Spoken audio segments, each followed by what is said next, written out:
எல்லாருக்கும் சுற்றுச்சூழல் வணக்கம்ங்க.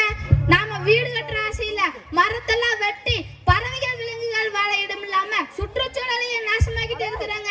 இதை உணர்த்தும் பழகுறவங்களோடு கூடிய ஒரு கதையை பார்க்கலாம் பாருங்கள். ராணி ராணி, நான் வேட்டையால் போயிட்டு வர்றேன். உடனே ராணி, மன்னா உங்க பேரா சுற்றுச்சூழல் ராஜா, ஆனா செயல பறவைகள் விலங்குகளை வேட்டையாடுகிறது. அப்ப பள்ளி கத்துச்சு. சகுனம் சரியில்லை யோசிச்சுட்டு அரசர் வேகமா போறாரு.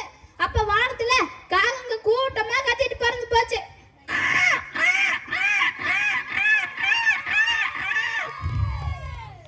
அப்ப அரசர் குதிரையில பாக்க குதிரை கடிஞ்சுட்டே ஓடுது.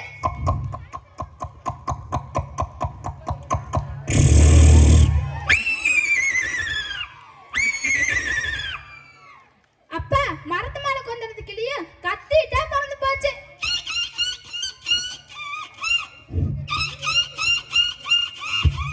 அப்ப கீழே கோழி தீன் சாப்பிட்டே கத்துச்சு.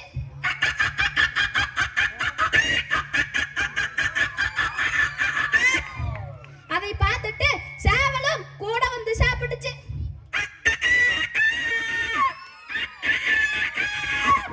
அப்ப இதுகளை பார்த்துட்டு பாம்பு மெதுவா உருந்து வருது.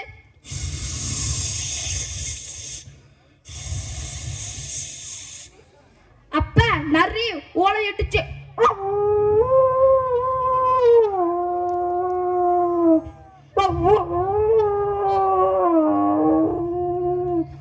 அத பார்த்துட்டு நரி கோழிக்கு சிக்னல் கொடுக்குது.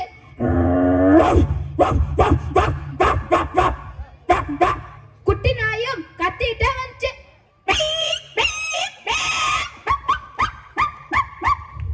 அடிபட்ட நாய் கத்திட்டே ஓடுது.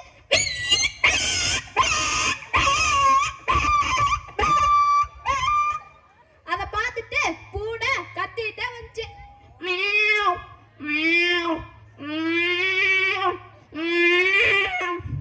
அத பார்த்துட்டு பங்குல இருந்த எலியும் கத்திட்டே பறந்து போச்சு.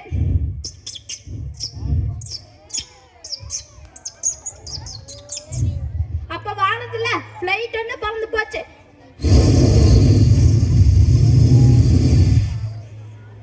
அப்ப மாடு கத்துச்சு.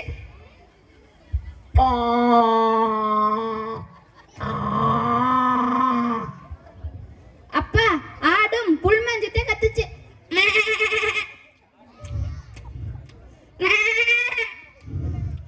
அப்ப சிங்கம் கடிச்சிட்டே தாவுச்சு.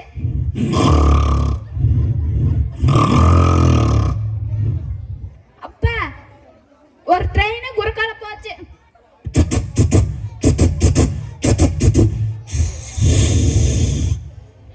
அந்த சமயத்துல எவனோ ஒருத்த போட்ட தீக்குச்சியில காடெல்லாம் பத்தி எறியுது. கழுத பயந்து கச்சிச்சு.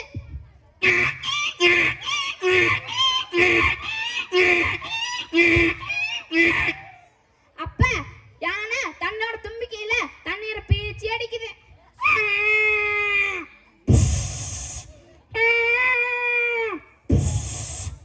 இந்த விலங்குகள் தானே என்னை காப்பாத்துச்சுன்னு தவறை உணர்ந்த ராஜா காந்தாராவை அழைச்சிட்டு வர்றாங்க. என்ன மாதிரி பையன் வாழாலே பயன்படுத்தி அப்படி அவசரமா பேசுறது ரொம்ப தப்பு. அப்பதான் நம்ம நடிகை எம்ஆர் ராதா வர்றாங்க. என்ன பண்றீங்க? வீடு கட்டுறேன்னு காட்டா போறாங்க. கொஞ்சம் கூட மனசு இல்ல. பொதுநலம் நடங்க ஐயா, செடி நடுங்க ஐயா. அப்பதான் நம்ம ஜனகராஜ் ஐயா ஓடி வர்றாங்க. என் பொண்டாட்டி ஊருக்கு போயிட்டா. என் வீட்டுல எந்த வேலையுமே இல்ல. நான் ஜாலியா காட்டுக்கு போய் பணம் கட்ட வயசு போறேன்னு சொல்றேன். அப்ப டோட புடோட சுடி கறி வர்ற.